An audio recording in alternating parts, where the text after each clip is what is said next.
So Kramer discusses art, the idea of abstract art. There's a quote here by Pablo Picasso where he said, "Art is the elimination of the unnecessary." And the other quote here at the bottom, "It's easy to make something simple sound complex.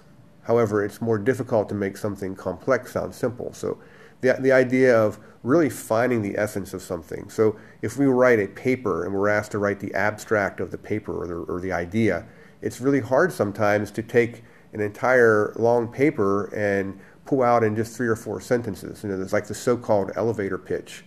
Sometimes the elevator pitch is harder to create than a 5-page version of it if you really want to do a good job of pulling out the essential ideas. So the same is true with abstract art. Some of the things in art, in this case, like on the far left, are removed, but you can still see that it's an image of a person's body. Also abstraction in life. So as you ask your students to do a cooperative learning structure to do this, things that could come to mind are simple symbols like stop signs or red lights.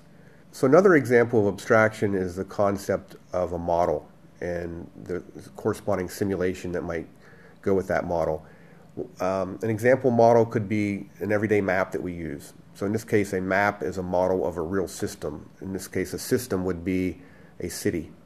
So this is an example here. I gave a talk in the city of Montgomery, Alabama once, and I used this as an example. And the overall system would itself be the city of Montgomery. And there would be multiple models or multiple maps that point to characteristics of the system. And each model can answer questions about the real system without having to go to the real system itself. But each model has its own limitations. It can only answer questions about the model in which it was designed. And so the idea here, we have multiple models. If you wanted to go back and look at the history of the city of Montgomery, there's the city plan, there's a census map, there's an aerial map, there's a road map. I probably wouldn't go back to the 1819 city plan in order to understand how to drive around this city. I would go to the road map. Likewise, the road map would not give me information about the original city plan. So each model, again, represents a subset of the real system. And there's an idea called the principle of substitution, where asking questions about the model or the map will give the same answer as asking questions on the real system. So that's why if you have a map in your hand, it's very useful because you can drive around the city and not get lost. So here's an example of an interesting concept, is that every map has a legend. So a legend, I would claim, is really like a language. It's not a computer language, but it's a language for expressing something. So at the bottom here, or in the upper left of this slide, there's a legend that I would claim I could use for any map in any city. So it just happens that this is the map of the Montgomery area transit system, but you could take this same legend and apply it to most modern cities. So in that sense, the legend represents a set of symbols, and I can compose those symbols in different ways onto a map.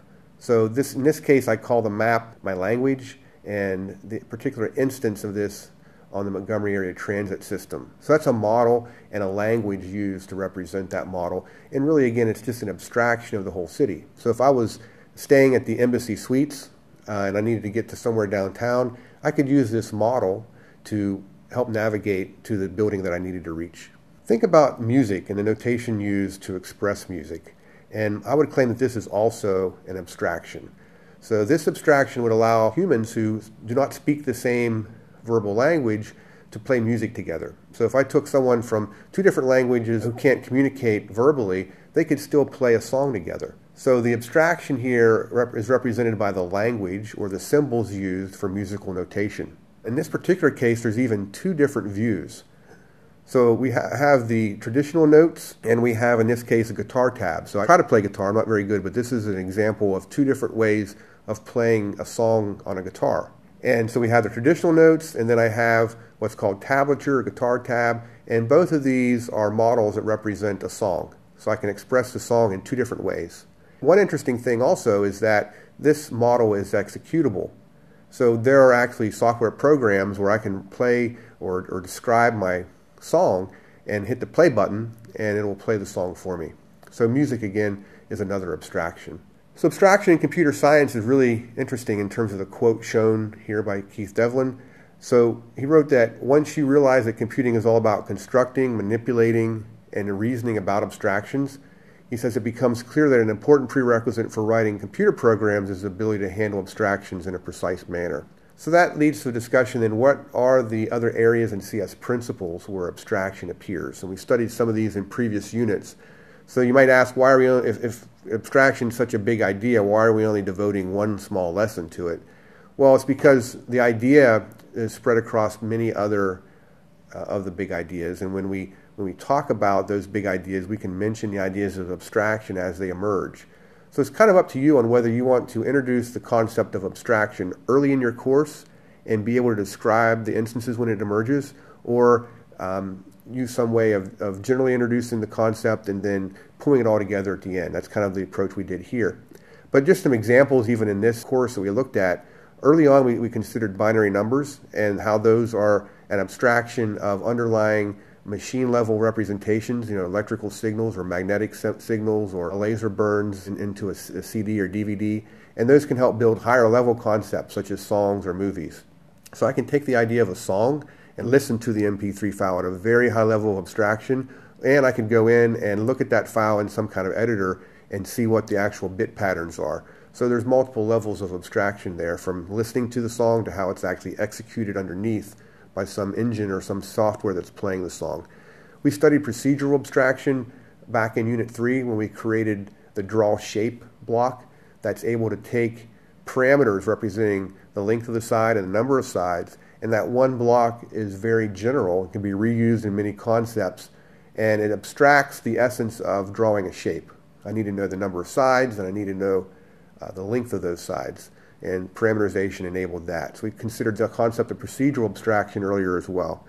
When we discussed the internet, the idea of the hierarchy across some of the standards and the various protocols that exist, those protocols can be described at a higher level, and then you can kind of zone in and tune down into those and look at more of the details, such as packet switching and being able to represent information flowing through the internet.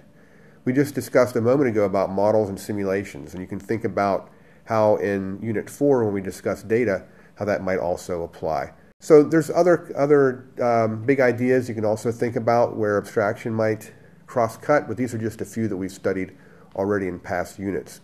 So again, a very common cross-cutting theme, whether or not you want to deal with the topic very explicitly, or just allow the concept to be emergent across your big idea explorations and then kind of bring it all together is up to you. But some of the things here at least define what abstraction is about and also present some examples that you can show your students. So again, the recommendation is to present your students with examples from everyday life first, so they can grasp what is meant by the term abstraction, and then you can go and describe how that manifests in terms of the ideas of this course. So check out the paper by Kramer, and we'll have some discussion on Piazza.